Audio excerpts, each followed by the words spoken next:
IMF نے حکومت سے کہا وزیروں اور سرکاری افسروں کے اثاثے بتائیں۔ ایک زمانے میں حکومت نے فیض صاحب سے کہا تھا اپنے اثاثے بتاؤ، تو فیض صاحب نے کہا ہم خستہ تنوں سے محتسب ہو، کیا مال منال کا پوچھتے ہو، جو عمر سے ہم نے بھر پایا سب سامنے لائے دیتے ہیں۔ ہم خستہ تنوں سے محتسب ہو، کیا مال منال کا پوچھتے ہو، جو عمر سے ہم نے بھر پایا سب سامنے لائے دیتے ہیں۔ دامن میں ہے مشت خاک جگر، ساغر میں ہے خون حسرت میں، لو ہم نے دامن جھاڑ دیا، لو جام الٹائے دیتے ہیں۔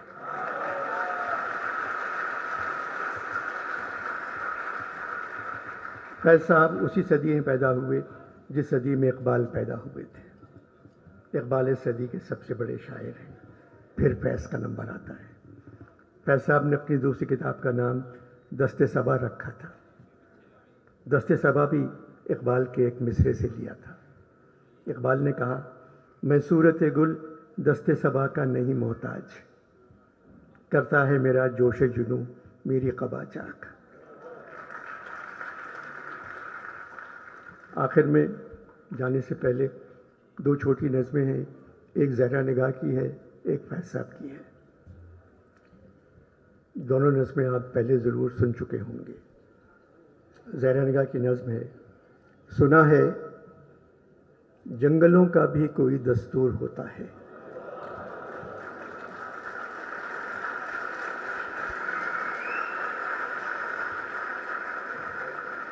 سنا ہے جنگلوں کا بھی کوئی دستور ہوتا ہے، سنا ہے شیر کا جب پیٹ بھر جائے تو وہ حملہ نہیں کرتا۔ یہاں شیر سے مراد نون نہیں ہے، اصلی شیر ہے۔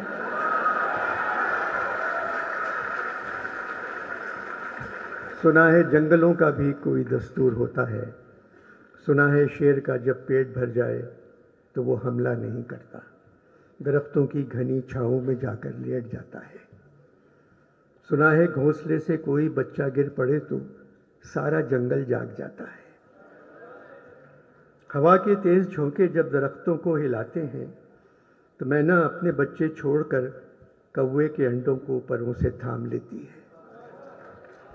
سنا ہے جنگلوں کا بھی کوئی دستور ہوتا ہے، کسی ندی کے پانی میں بہے کے گھونسلے کا گندمی سایہ لرزتا ہے تو ندی کی روپہلی مچھلیاں اس کو پڑوسی مان لیتی ہیں۔ کوئی طوفان آ جائے، کوئی پل ٹوٹ جائے تو کسی لکڑی کے تختے پر گلہری سانپ چیتا اور بکری ساتھ ہوتے ہیں۔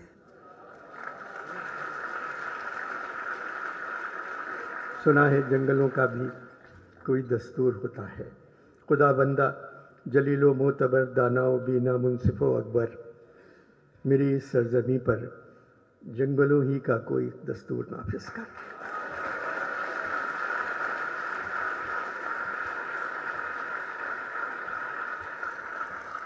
فیض صاحب کی آخری نظموں میں سے ایک ہے، چھوٹی سی نظم ہے، میری تیری نگاہ میں جو لاکھ انتظار ہے، میری تیری نگاہ میں جو لاکھ انتظار ہے، جو میرے تیرے تن بدن میں لاکھ دل فگار ہے، جو میری تیری انگلیوں کی بے بسی سے سب قلم نظار ہے، جو میرے تیرے شہر کی ہر ایک گلی میں میرے تیرے نقش پا کے بے نشاں مزار ہے۔ اب اس کے بعد چاہے پرشین پوئٹری ہو، چاہے فرینچ پوئٹری ہو، انگریزی ہو، یہ تشبیہ آپ کو کہیں نہیں ملے گی جو فیض صاحب نے دی ہے۔ جو میری تیری رات کے ستارے زخم زخم ہیں، ستاروں کے کونے نکلے، جو میری تیری رات کے ستارے زخم زخم ہیں، جو میری تیری صبح کے گلاب چاک چاک ہیں۔ یہ زخم سارے بے دوا، یہ چاک سارے بے رفو، کسی پہ راکھ چاند کی، کسی پہ اوس کا لہو، یہ ہے بھی یا نہیں بتا، یہ ہے کہ محض جال ہے، میرے تمہارے عنکبوت وہم کا بنا ہوا. عنکبوت مکڑی کے جالے کو کہتے ہیں. میرے تمہارے عنکبوت وہم کا بنا ہوا. جو ہے تو اس کا کیا کریں, نہیں ہے تو بھی کیا کریں, بتا بتا بتا.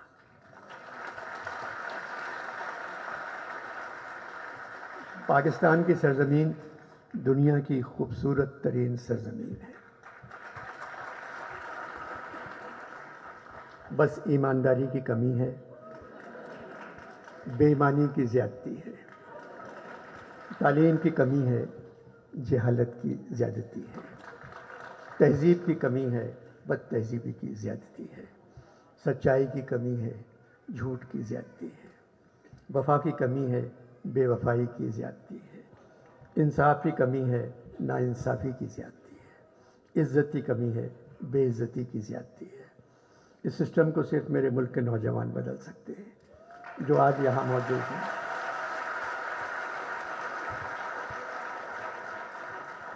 امجد اسلام امجد بھی نوجوانوں سے یہی کہتے ہوئے چلے گئے, پاکستان کے نوجوان بزم جہاں کی رونق ہیں. نذیر نے کہا تھا, رہیں وہ لوگ جو بزم جہاں کی رونق ہیں, ہمارا کیا ہے اگر ہم رہے نہ رہے. پاکستان زندہ باد.